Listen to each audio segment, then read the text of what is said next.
So, Mr. Zulu, I'm going to start the meeting, and people will join us as they find the time, possible to join. So, my name is Musonda Kapatamoyo. I went to St. Paul Secondary School, and I facilitate these once a month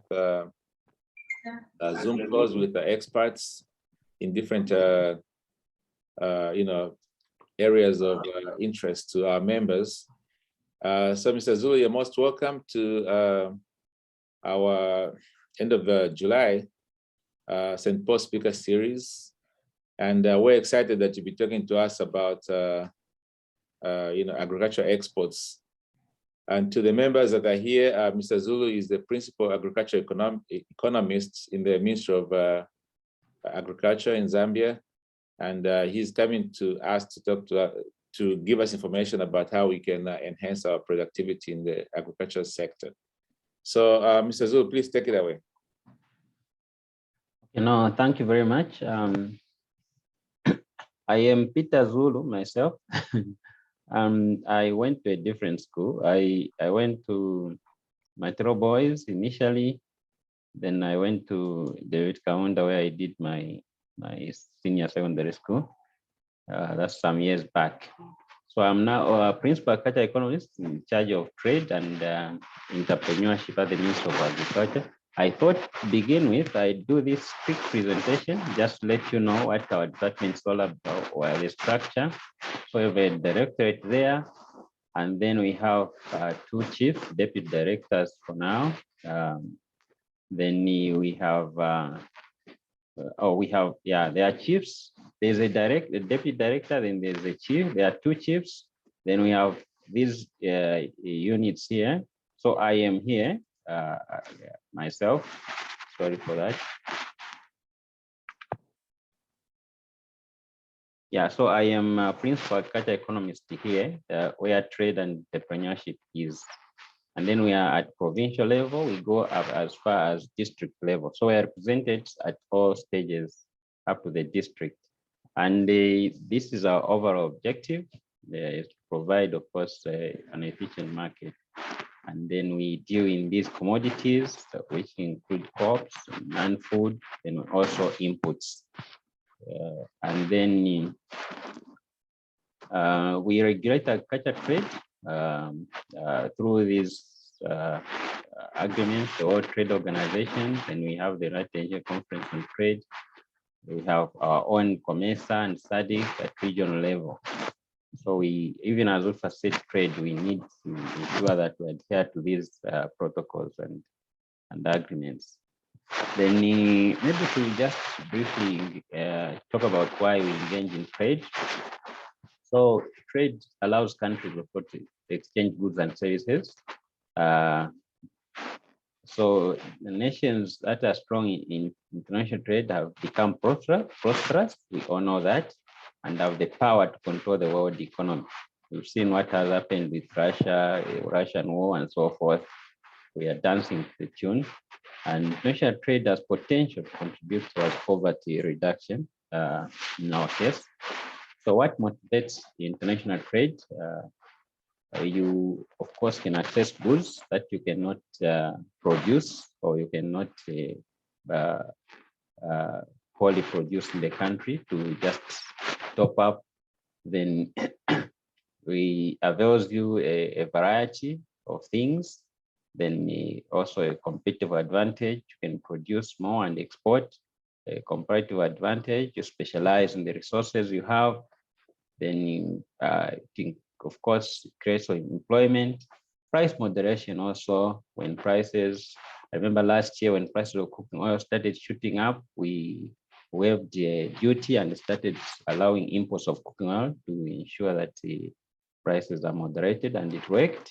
Then also reduce supply fluctuations, you avoid shortages. Then if you have surplus, you can utilize that and export, and of course we enforest. And it promotes peace and goodwill. Like Zambia, I was just writing a letter to the World Food Program to allow them export maize to deficit areas like countries like Zimbabwe and so forth. So that also is goodwill, which people retain in future when you're in trouble yourself. But why do we need to regulate trade? After all that is good, what I've highlighted is advantageous. Well, you need to maintain standards. So you don't just allow anything in or out, there are standards maintained. Then you protect the local infant industry. A good example is the onion that you are talking about. The restriction came about because we're trying to protect the onion producers, and then also ensure national food security, and then protect domestic jobs. Then you don't want to bring in hazardous products. Zambia is particular about GMOs, and also environmental protection, and health would be concerned with enforcing legislation such as safety, ensure compliance with food and international agreements, and then prevent production of alien species. I think Dr. Mziska should have ably exhausted that topic.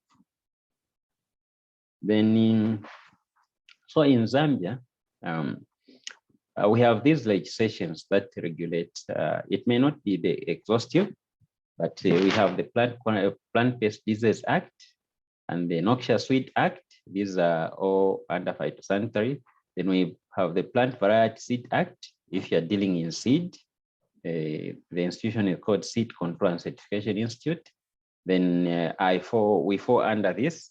This is Agribusiness and Trade and Marketing Department. Then we use CAP 421, the Control of Goods Act, Import and Export Agriculture Regulation, Section 3 and 6 of our interest there. Then we issue import permits, export permits, and transit permits. So people who are transiting through also need permits because we need to protect our country also. Some people will say they are transiting, then they are flawed, Soweto or something like that. So I was trying to go into details over that, but maybe let me skip that. So the Control of Goods Act, Section 3 and 6 is of our importance. And that's the legal framework that we use. So you can't export or import anything or transit anything through Zambia, or you must not without this permit. Failure may result in your goods being seized. And this is being enforced by, of course, the Ministry of Agriculture and our department. So we are present in all the 10 provinces and in all the districts, actually. So we have prerequisites for us to give you. Yes, please. Mr. Chilao raised the hand. I don't know if you wanted to ask a question. Are you okay to take questions now or after? Let me finish this. It's a short one. Okay. Yeah. Because I have a main presentation which I want to make. I wanted you to know our departments and so forth. These are preliminary issues that I'm highlighting. Yeah, sure, no worries. So these are preliminary. So our issuing of permits is subject to, first you need the plant import permit from our friends PQPS. If you are importing, if you're exporting, you need a phytosanitary certificate. Then you need the seed import permit. If it's seed, then you need to produce a health clearance certificate. If it's processed products, meaning tinned food and so forth, and then you need to pay 105 kwacha for a consignment of from 0.00 up to 30 metric tons.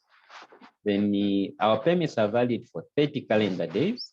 When you get it today, on the 29th of July, 29th of August, the permit expires. Okay, weekends included. So they are not extended or renewable, but can be, and they are used only once. We may reissue depending on government policy. Sometimes you want to get another permit and you are told, no, there's a restriction on this, so you won't get a permit.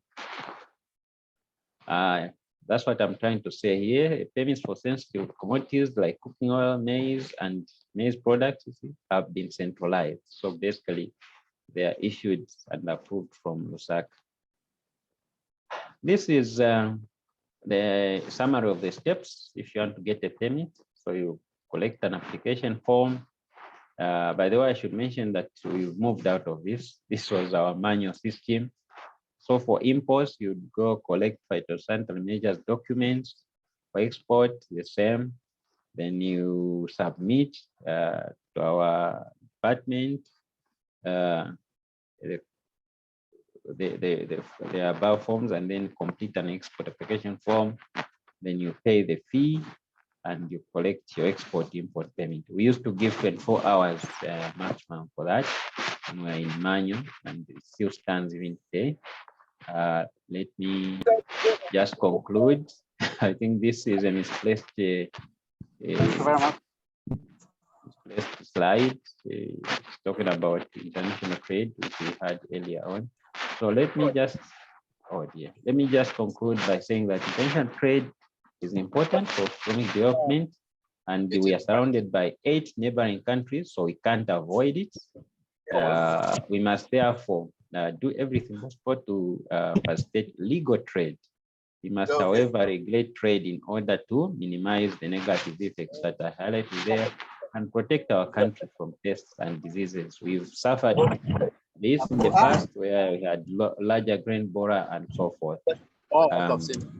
Let me pause here now. If there are any questions from this presentation, I can take them before I move to the next.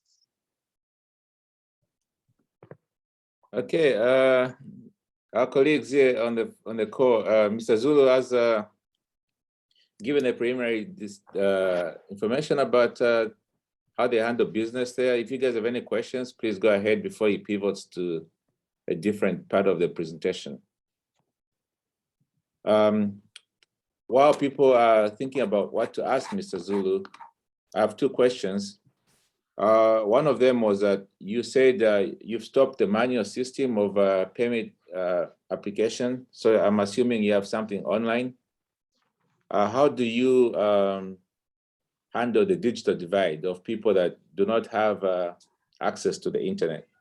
Then the other one is you said you issue the permit for 30 days and the permit cannot be issued again depending on government policy, like cooking oil, maize products and things like that. What factors are considered in the permit not being renewed?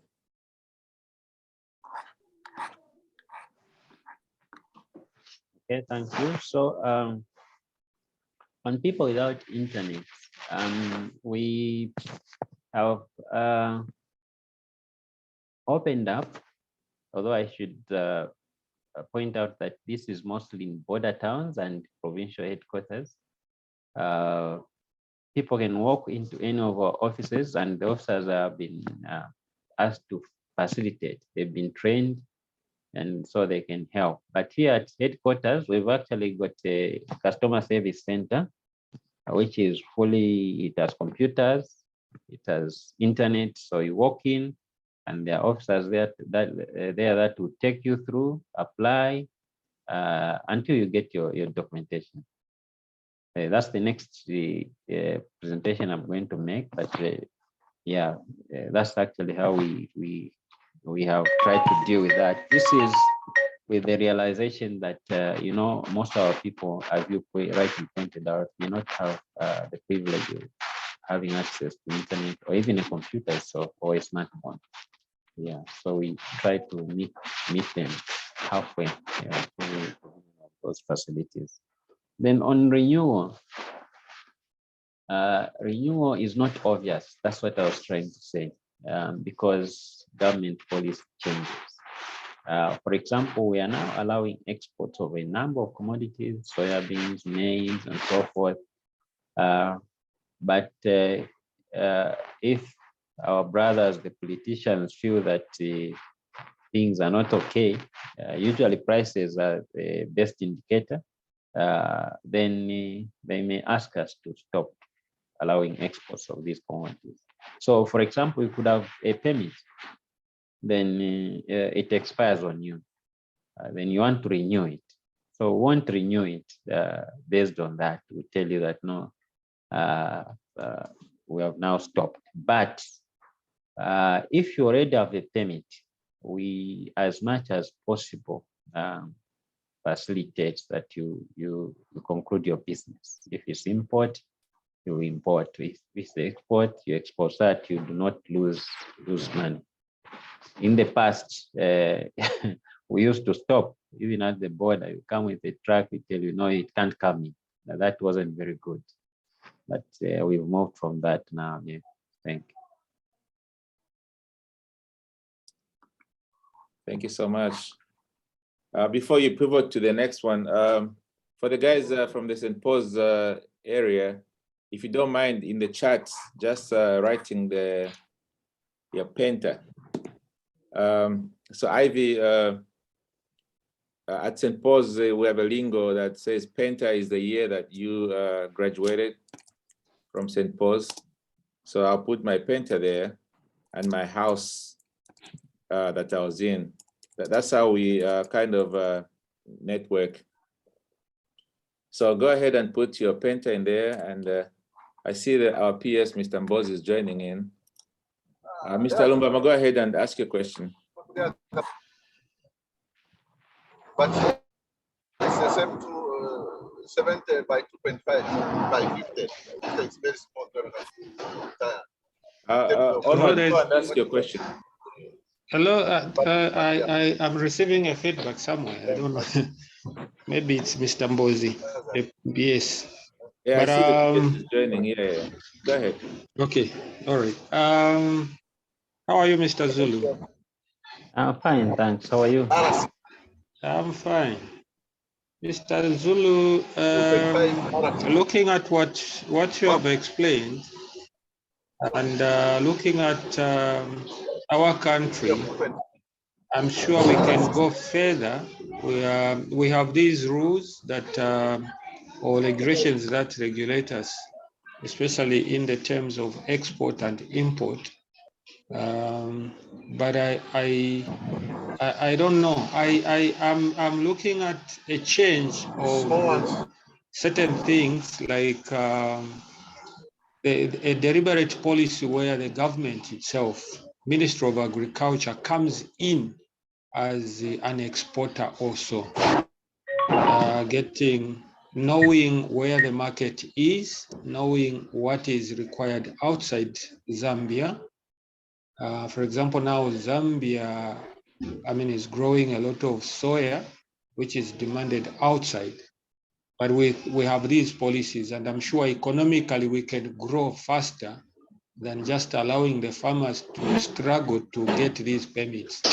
But I'm sure you have this quality that you want to export, and I'm sure you can easily come in as Minister of Agriculture. Just looking at that, why don't you come in certain exports so that the farmer can grow, and also economically Zambia can grow? Thank you.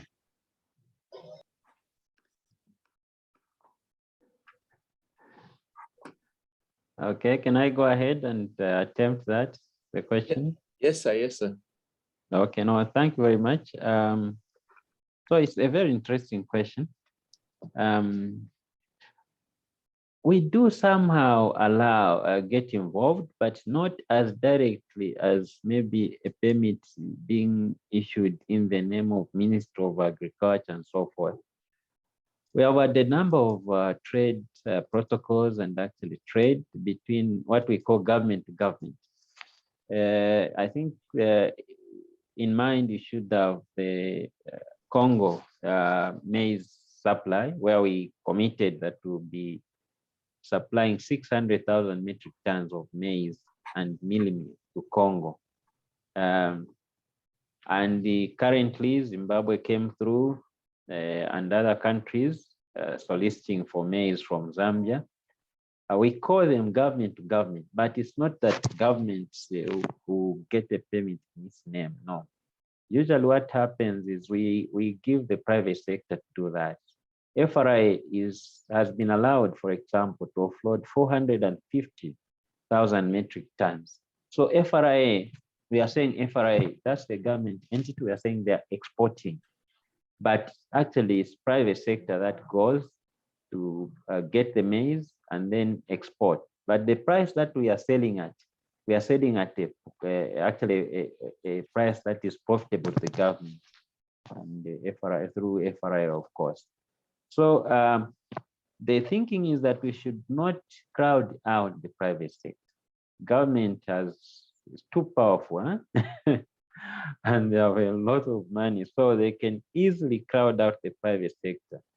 So the idea is that we should actually facilitate and build capacity for the private sector to thrive instead of government getting directly involved in selling and buying of these commodities.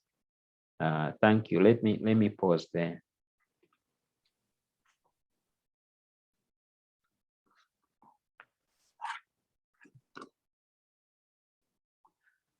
So, moderator, can I move to the next? I have a question.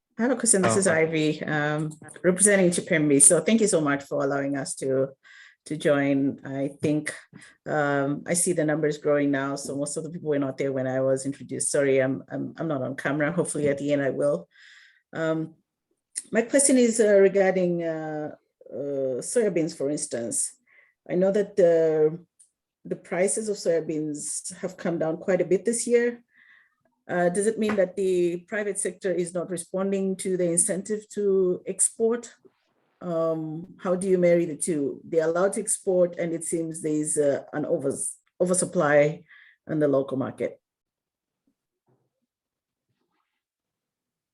Okay, no, thank you very much. So soya beans, last year we had, I think the government was in posting last year that we have the highest, we produced the highest soybean in the history of this country, which was, I remember, 411,000 metric tons. So the prices were very high. I need to mention also that soybean is one of the crops whose prices is actually influenced much by the international prices. So Zambia, we may have our price, but it also gets affected by what's happening out there. I mean, Brazil, Argentina produce quite a lot of soybeans as well, and the market is Africa mostly. So this year, when we opened, the prices actually just continued like from last year's prices, which ended, I think they were closing at 10 kwacha per kg. So this year they opened at that and reached even 12 kwacha per kg. Then they dropped. I think they're around 8-7 kwacha per kg. But also, these are depend on the region. If you go to Eastern Province, the price is still about 10-12. Why? Because of the smuggling. A lot of it is going into East Africa through Malawi. If you go to northern region, Michinga, the prices are also around that range because also it's being smuggled into the East African market. Our borders are porous in these areas that I've mentioned. So that also has, but if you want to bring your soybean to Lusaka, the price has dropped, And that's one thing I pointed out in international trade when I was introducing that there's also need to regulate trade because of prices also. And the government gets involved there. That's the mandate of FRA. That's why FRA buys commodity. One of the reason is to regulate prices, make sure that our farmers benefit. So this year, FRA is entering the market at 11 kwacha per kg.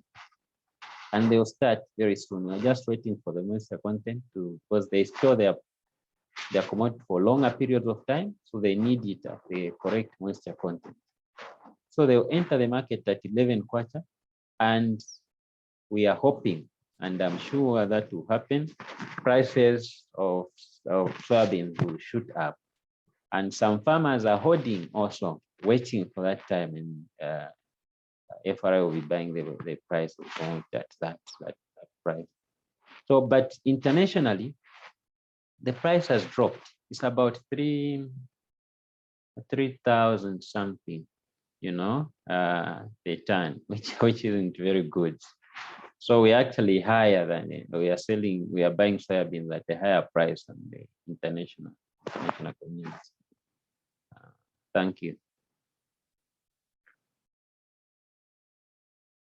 Thank you. Yeah, Mr. Zulu, you can pivot to the next one. That's fine. Okay, no, thank you very much. So this now I'll go more into details with the online system that we are using to issue import and export payments. So it's called the Zambia Electronic Single Window. As an introduction of this is that this initially we called it National Electronic Single Window, but the name was changed. It was a World Bank funded project under our friends, the Zambia Revenue Authority, and it's part of our government effort to modernize infrastructure, information communication technology. That's in order to improve public service delivery and improve on the ease of doing business in the country. So we are hoping that our business people will find it easier to process their documents through these processes. So the program is also governed, is also government's response to Article 10, paragraph 10.4 of the World Trade Organization. There's a trade facilitation document there. So Zambia is signatory to that, and so we needed to respond. So it's being implemented in phases. So all institutions that deal with import, export in one way or another will eventually end up on this platform. Then the National Electronic Single Window, so phase 1 focused on automation of trade facilitation function for the Department of Agribusiness. So ourselves only. This was actually ASCUDA based, and we tested it 2017, 2018, and we ran with 11 companies. But I should mention that actually we ended up with all the companies there because I think the gate to stop others from joining wasn't, I think, wasn't put. So this we ran in parallel with the manual system because we wanted to see how it would do. So we had problems with this phase. First is what I said, our programmers failed to restrict a number of companies. The system had no online mechanism to handle rejected entries also. So rejected entries will still remain in the system, so it became very crowded. Then our internet system was also not very efficient. And then connectivity to ASCUDA was not very good. There was some incompatibility issues there. The major positive outcome, however, was the sharp increase in compliance levels because it dealt with ASCUDA. You know, it was on the ASCUDA, so no trader would import or export without document. If you want to import something that is using the HS code that is agriculture related, it will flag. So everyone was forced to and we had a very sharp increase in compliance levels. Then it comes the phase that we are in now, the Zambia Economic Single Window. So we had a meeting at World Bank 2018, and basically we needed to review this. The major point that our stakeholders, it was actually a stakeholder consultative meeting, stakeholders said they will interact with ASCUDA at the end, you know, not at the beginning. ZRI, I think, sends shivers sometimes in our clients, so they didn't like that. So that's how it was agreed that we need to have a separate system, but the system should speak to the ASCUDA world, and that also it should run through all the departments that issue trade facilitation documents under the Ministry of Agriculture, as I highlighted in the earlier presentation, the Seed Control and Certification Institute, Plant Quarantine, and then agribusiness as well. We ran parallel before finally rolling out. Okay, so this system produces electronic license and permits, which can be printed anywhere by the client. So even application, you can do it from anywhere. Okay. So what we are waiting for is the implementation of online payments now, so that people can pay also from wherever they are. Currently, that is not there. Then how you use this platform? First, you need to register. Okay.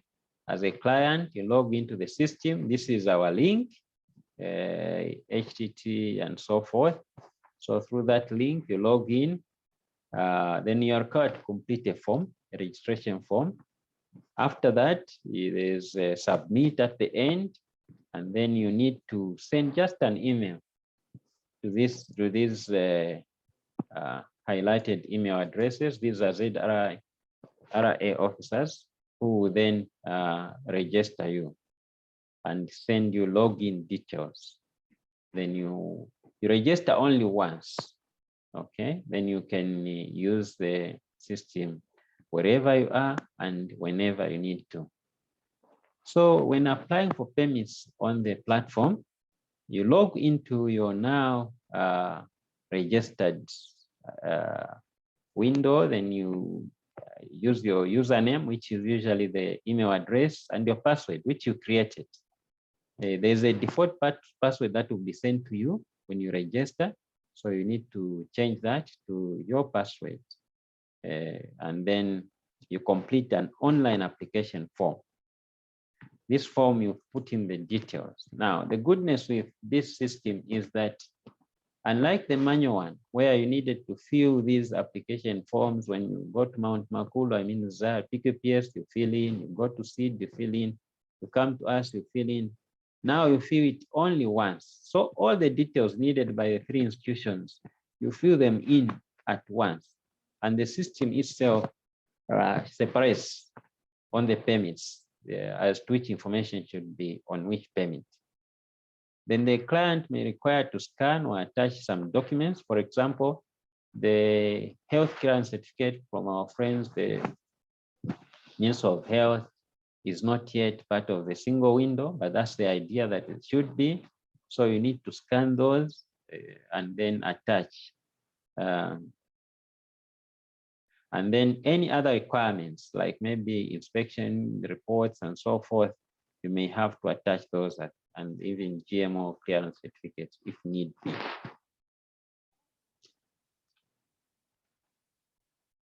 I'm not, okay, let me change that. Okay, so the process flow of this is first for SEED. When you fill in your form, the application will be channeled to SEED Compliance Certification Institute. Then there they have their own internal processes, of course. And after approving, I should mention that there are 2 stages at each stage.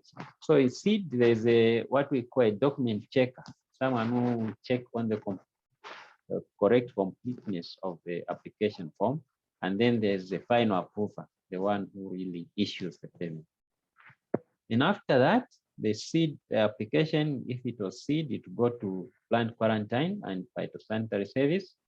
They also carry out the internal processes and then also approve. Then it goes to agribusiness marketing, comes to our department. I should further mention that these 2, SEED Compliance Certification Institute and the plant quarantine, are scientists.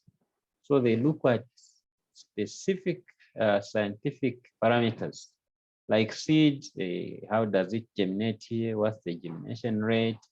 How does it adapt to our climate and so forth?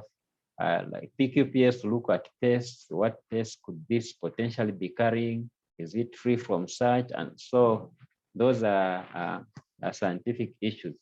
But with us, we are more on the policy level. Is government allowing this in, or is it not allowing this in? So it will come to us, then we'll also do our internal processes, and then it will issue an invoice. So an invoice will be issued to your email address, the account that you created. So there you can print out the invoice.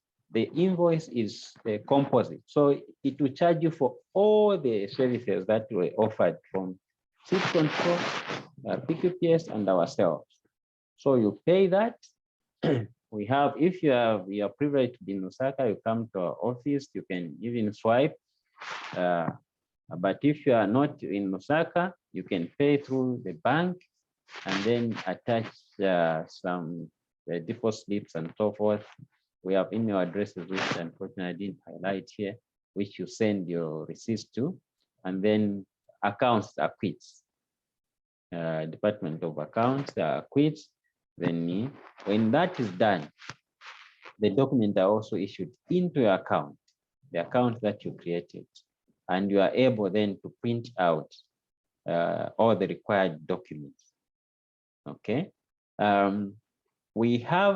Currently we are piloting with that stage, in the earlier stage where the payment would sit in the SCUDA, we are piloting with that. We are dealing with about 21 companies.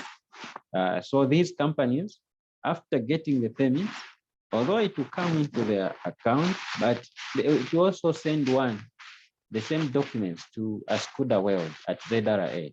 So when they are clearing, they may not need to even present the documents because they are already there. Okay. Of course, restricted commodities, as I mentioned, may require some additional processes. Okay. This is grammatically what I've been talking about, basically, the process flow. So for seed, you deal with seed control, then it comes to phytosanitary.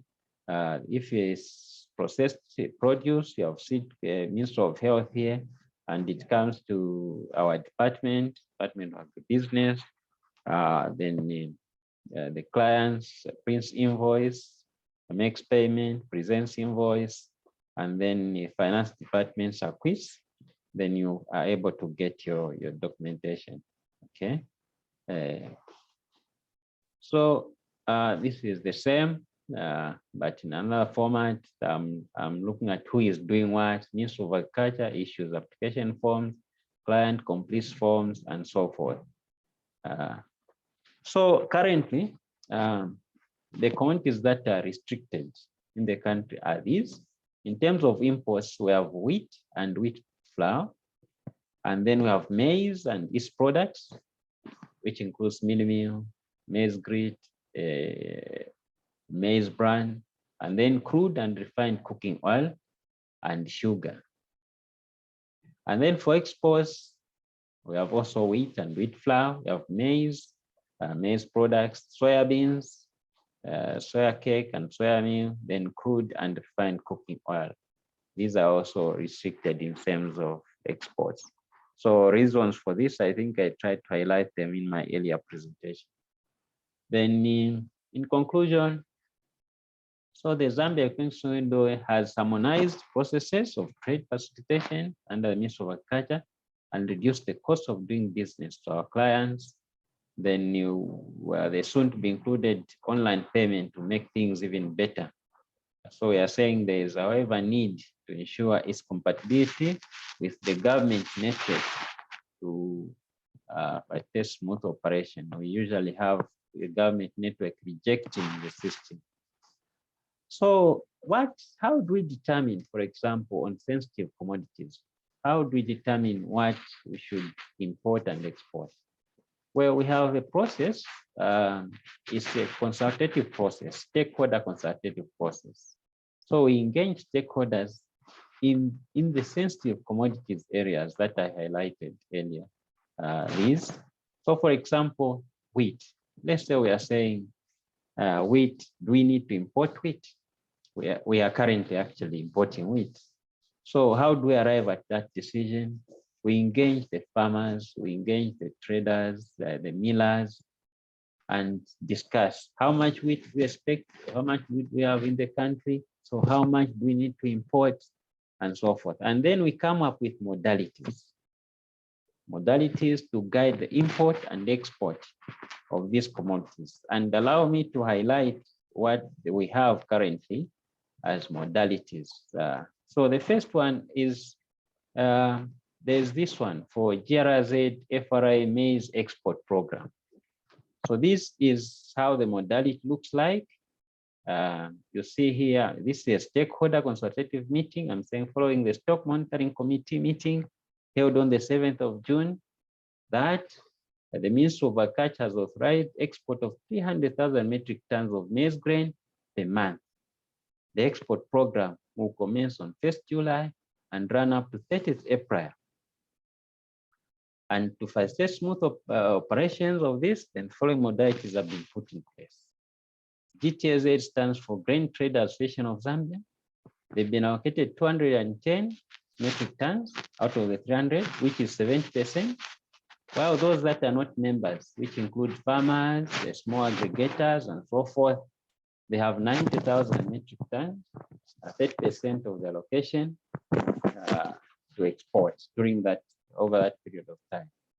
Then monthly, we are allocating 100 metric tons to the Grain Trade Association of Zambia. So that's for July, but the subsequent month, they will be given 100 metric tons plus the balance. And then the other months after this will run for 3 months, of course. After that, then whatever remains will be carried forward. So we expect them to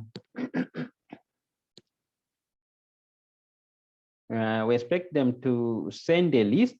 GTZ sends a list to the ministry, which we quota. Okay, so in the Zambia single window itself, there's a facility where we can block or allow. So we actually have names. The list, they send the list, let's say Pembe milling, we should export 200 metric tons. That's what we allocate. So Pembe milling will not even be able to get a permit beyond 200 metric tons. Okay, then, but for those that are not members, we are allowing a maximum of 10 permits. Now, I initially indicated that each permit carries 30 metric tons. So that means you can export 300 metric tons per month. But this is on a first come, first served basis. Okay. So if it's exhausted within a day, then you have to wait for the next month. On the Food Reserve Agency, here we are not restricting. If you buy all the 450,000 metric tons, we'll give you payments equal to the 450,000 metric tons. So FRA does send us weekly updates on who has bought maize for export, and then we lock it on the system, as I just mentioned, and we issue permits. So we are encouraging that clearing of this be done within the country. We don't want people to drive all the way to the border and cause congestion there. So we're encouraging that the clearing of these sensitive commodities be done within. Why? Because also we have our friends from the defense and security wings who are manning some roadblocks. They'll check for these documents. So they'll check for completeness, that you have a complete set to allow you to reach the border. So this is the link that I shared earlier on. If you want to log in, you can test it, some of you. If you want to trade, then we expect the reserve agents and the traders to ensure that the maize within the country, we have a state supply of that, and then also at an affordable price. But we are saying in 12 that these modalities are subject to review through stakeholder consultations when and if need arises. Okay, so this is one of the modalities signed by the permanent secretary. So it's a government document, but we allow public, of course, it's public use, so public can have it. So if you come through, you can even get a copy if you want one. I don't know if you want me to present the rest, but this is an example of how our modalities are. But I have a number of them. I think I have 5 of them. So I don't know, moderator, if you want me to present all of them. I know you have another sort of a different presentation, but so this could be enough actually, so we can respect your time. I don't know if people have questions about this specifically, but I have one question to start off. Before a question, I should make a comment. I like that Chijindo, you know, on the top of the paper. that makes it official, and somebody stamps that thing on a piece of paper, you know. That's Boma right there, Boma ni Boma. And then to see our big man, Mr. Mbozi's signature at the bottom, you know, he's doing a good job there. So the online system, I think, is a great idea, but I wonder if you guys have thought about making an app, mobile app, because people are using more of smartphones than desktops. That was my question. And then Ms. Ivy also has a question. Thank you. My question is regarding the presentation you just made. Thank you very much, very informative. So do you have regions where our maize is going, or do you just expect the exporter to have already secured a market for their maize or whatever product, and then you're just issuing the permit? Okay, so Ivy, if I get you right, you're saying, does government guide you to say, if you're exporting maize, then you can take it to this place? Is that the question? Kind of, yes. Or you're expecting me to just come and get the permit, having secured the market, whether it's in the Congo DR or it's even in the US or wherever, just anywhere. Okay, thank you. So can I go ahead, moderator, and answer that? Yes, sir. Okay, thank you. Yeah, on mobile application, you know, the link is accessible on whatever electronic gadget you have, huh? The phone, a tablet, laptop, or computer. But I think your question is more on a mobile application, which can be on the phone. Huh? Yeah, but we have not gone that far. Thank you for that thinking. I think it's a good idea. Actually worth exploring. Yeah, thank you. Then finding market for traders. We can give you a pointer. When you come to the Ministry of Agriculture, we have that information. And actually, that's one of the functions of the department, is to link you to the market. So when someone comes through that they have maize to sell, and you come, even our district officers also have the same functions wherever you go. They will tell you maize now is going to Kenya.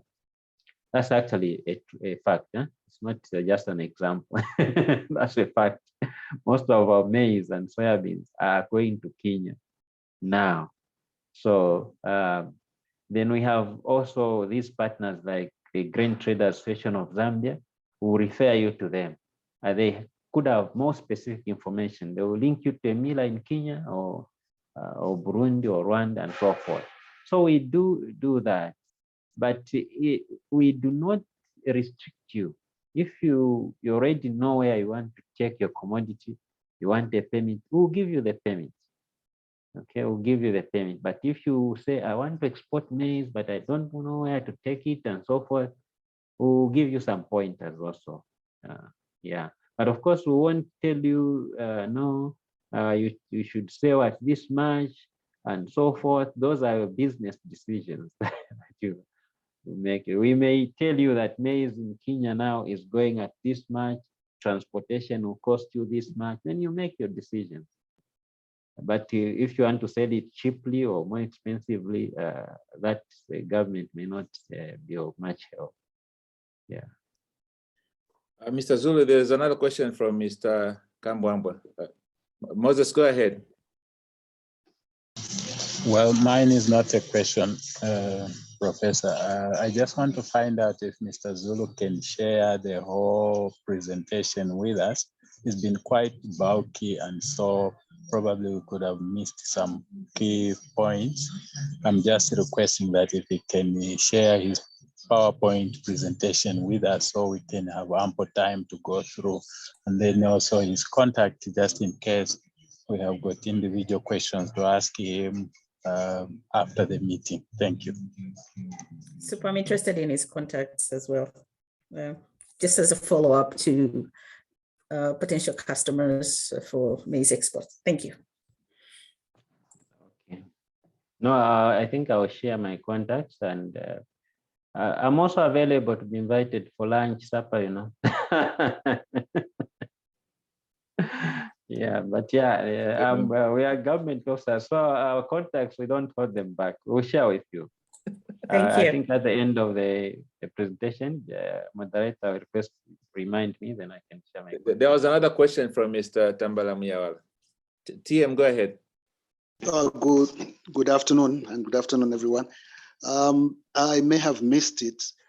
Are the permit processes the same for all grains? The application process, is it the same for all grains, or it's just maize? No, it's actually for all imports and agriculture imports and exports. It's the same process. Grain, apples, whatever it is that you want to deal in. Yes, thank you. All right. But I think earlier on I pointed out that the requirements, you know, there are prerequisites that I highlighted would differ. If you are, for example, importing or exporting a processed commodities like cooking oil, you may not need to go through the phytosanitary issues. Even when you log into the system itself, it will sieve.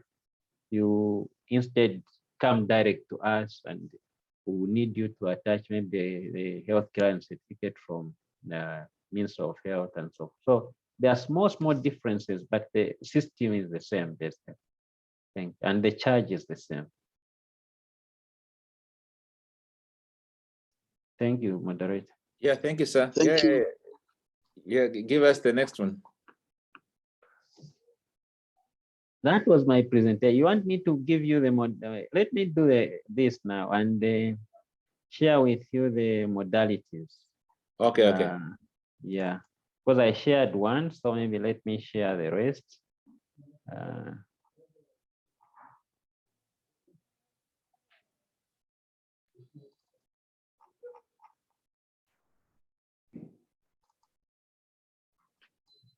Okay, so this one is for maize bran.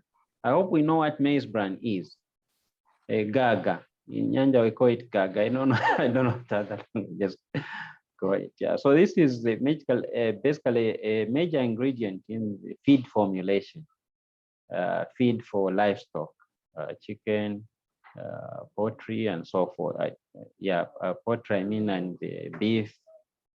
So it's from maize. After you grind maize, it's what people don't eat. It's 20%. When you grind maize, 20% of the maize will be maize bran. 80% is what minimum is. So basically, the primary is the same meeting as the earlier modalities. Earlier modalities I read decided this, that authorized export of 12,000 metric tons of wheat and maize bran per month. So this is monthly, and we commenced in July. So we also divided it in two. There's an allocation for millers, 6,000, which is basically half. Then also an allocation for non-millers, 4,000. But there is an organization called the Stock Feed Importers and Exporters Association of Zambia, which has clinched a deal with a company in Botswana to supply 2,000 metric tons per month of maize bran and wheat bran. So they came through the embassy, and so government assured them that this will always be made available. So we have a separate 2,000 undisturbed given to this association because of that agreement that they have. So for the millers, they still have to submit a list because we give them that 6,000 a month. So they divide it among their members, they share. This one should import this, export this much, and then submit the list to the ministry, which we put on the system. Okay. So also the inline clearance is the same. The rest of the, I think, should be the same. Supply should be assured, because this is actually number 7 is one of the causes of what you hear, no bans and so forth. If, for example, millers, because they have this international market, which may be more lucrative, offering higher prices, neglect the local demand, they export everything, then government is compelled to step in to ensure that our farmers have access to this, because I think that's a priority to us, that we should have food before we feed others. So you find that the government steps in if our partners become a bit negligent in that area. Yeah. So this is basically for maize plan. It's signed by the PS, so it's the government emphatic document. Then grain, I already did it. Mini meal is an interesting one because it's a bit different in that despite everything being the same, this is only given to millers. So we are saying MAS members will be allocated 50,000 metric tons. So it's 50,000 metric tons per month. And then we have plus the cumulative balance. Okay, the total that they are supposed to export over the period July to April 2023 is 288 metric tons of milli meal. Now I already did the ratios. I think I mentioned that is 80%. So I think when you calculate this, should be another 300,000 metric tons of maize, but translating into that 88. So the millers, the question that may arise is, why do we allow only millers to export the maize? The milli meal, I mean. We had a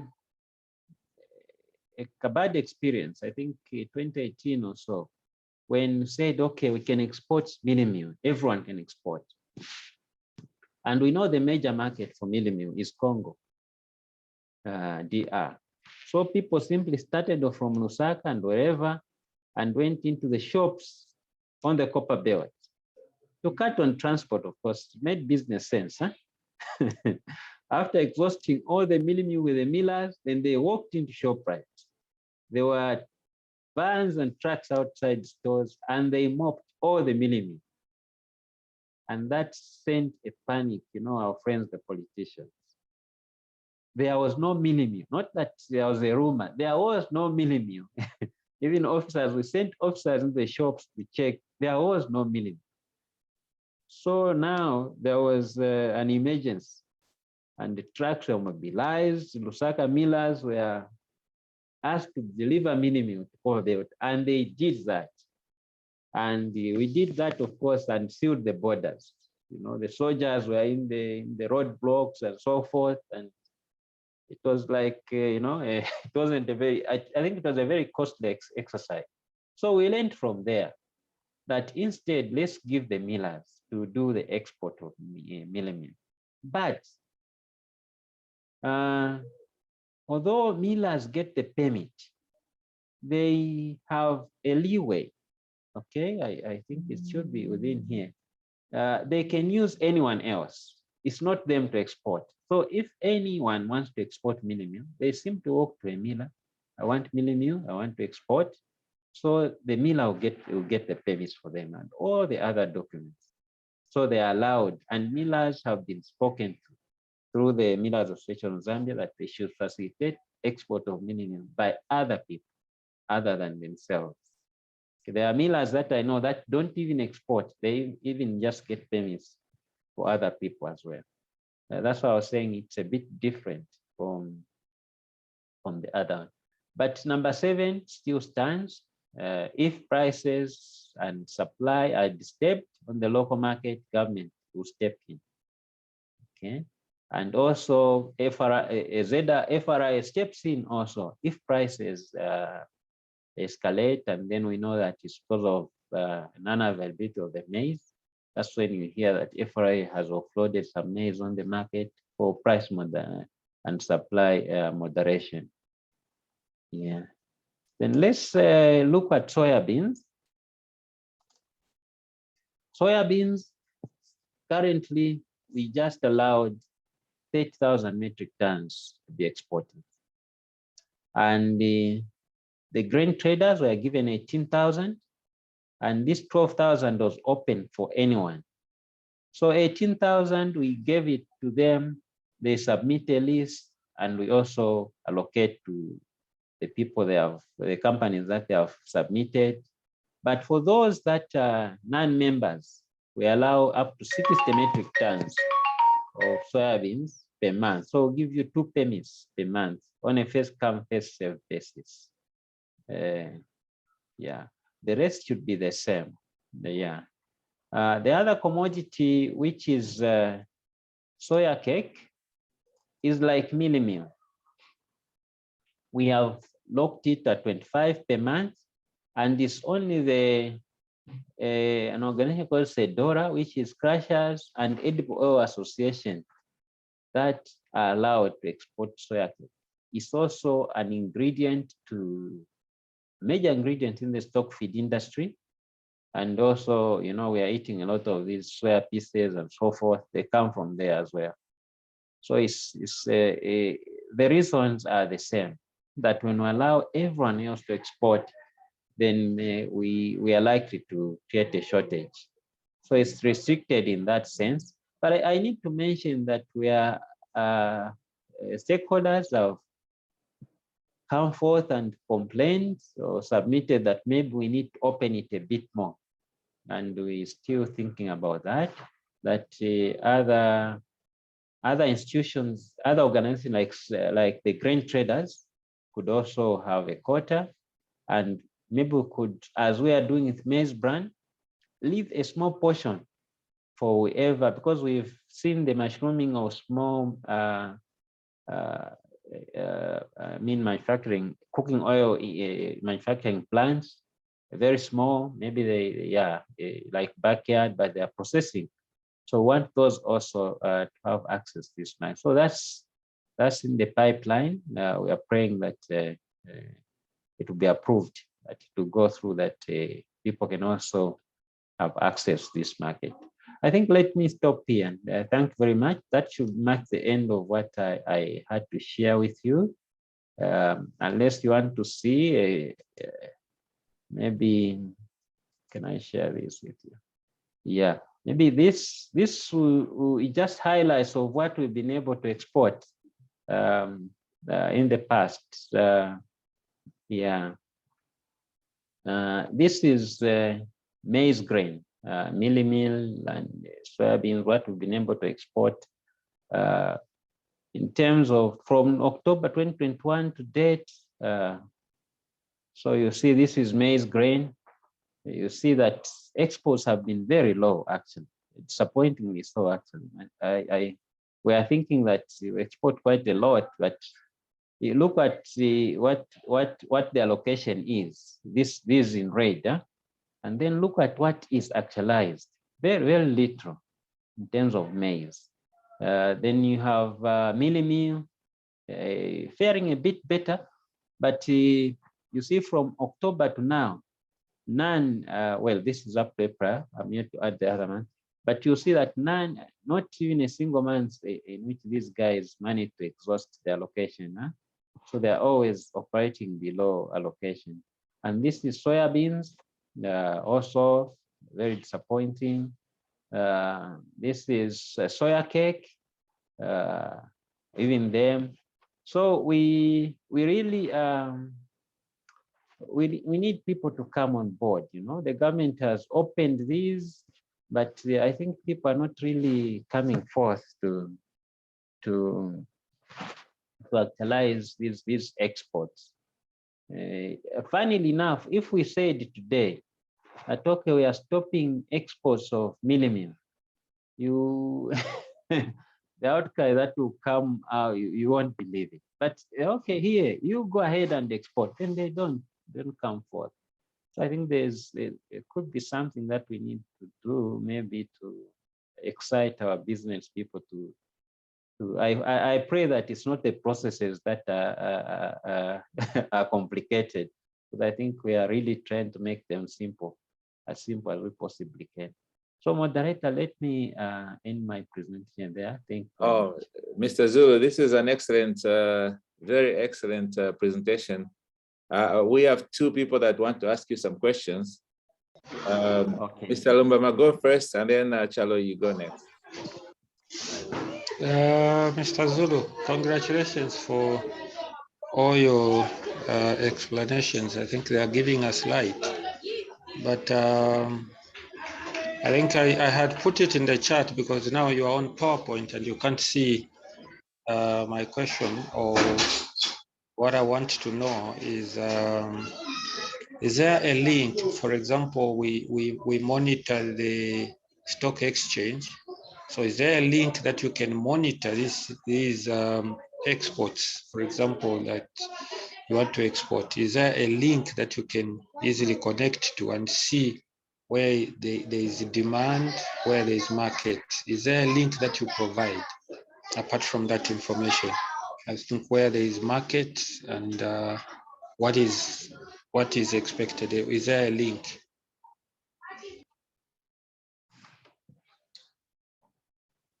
Okay, no, thank you for that. But the simple answer is not really.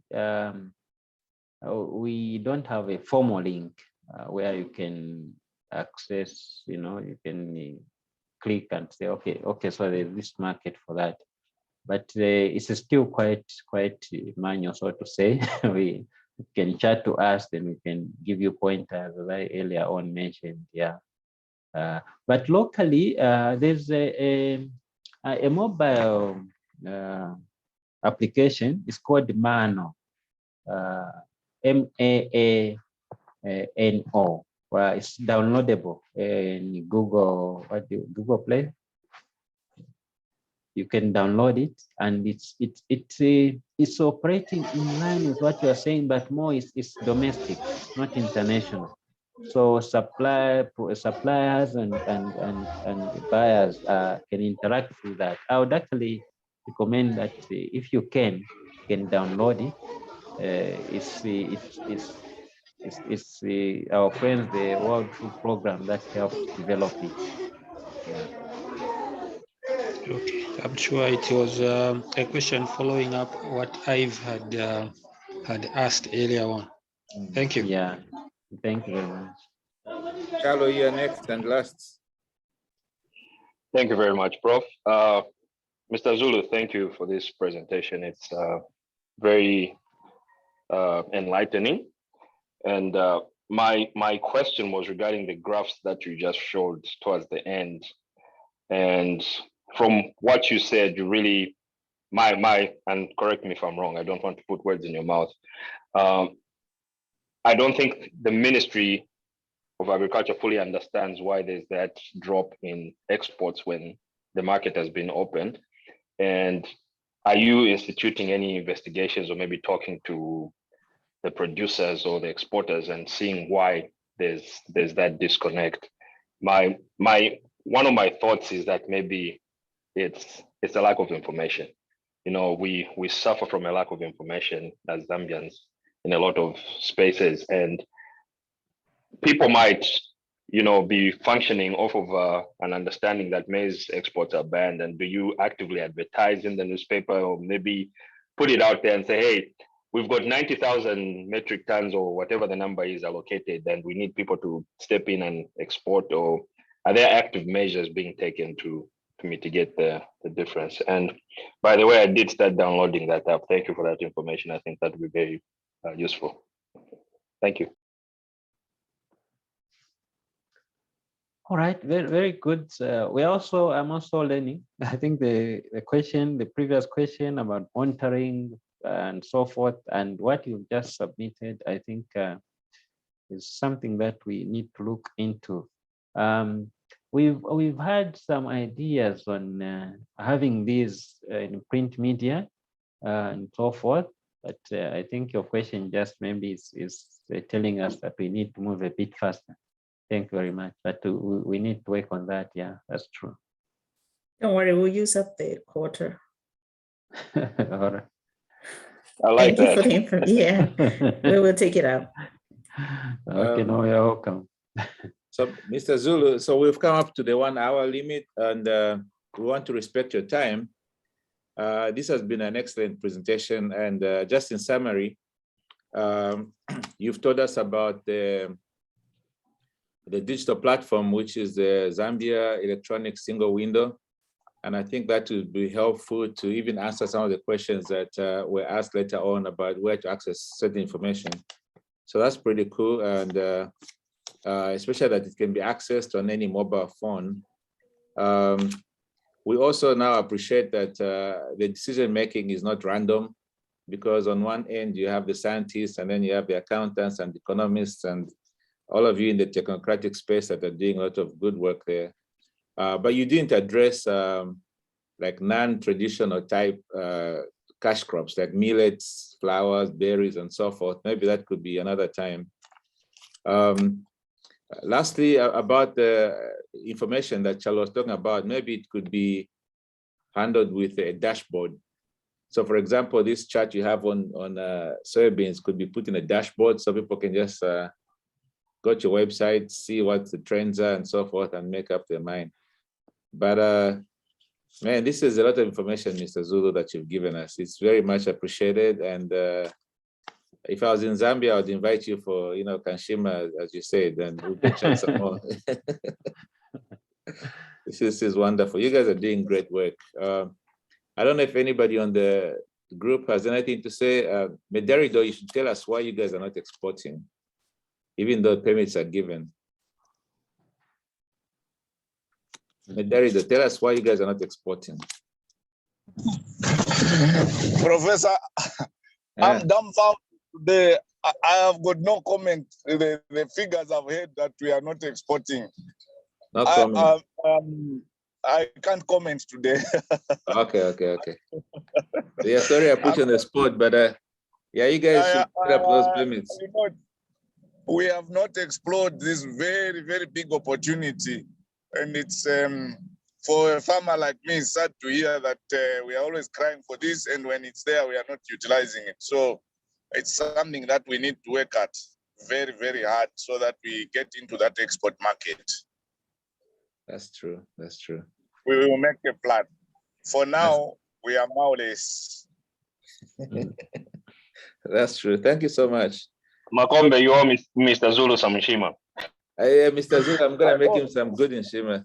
Oh yeah, Mederido too. Mederido. So Mr. Zulu, just expect me one of these days. No, you're welcome. You're welcome. Thank you. Thank you. So the last thing, Mr. Zulu, some people asked for your contact information.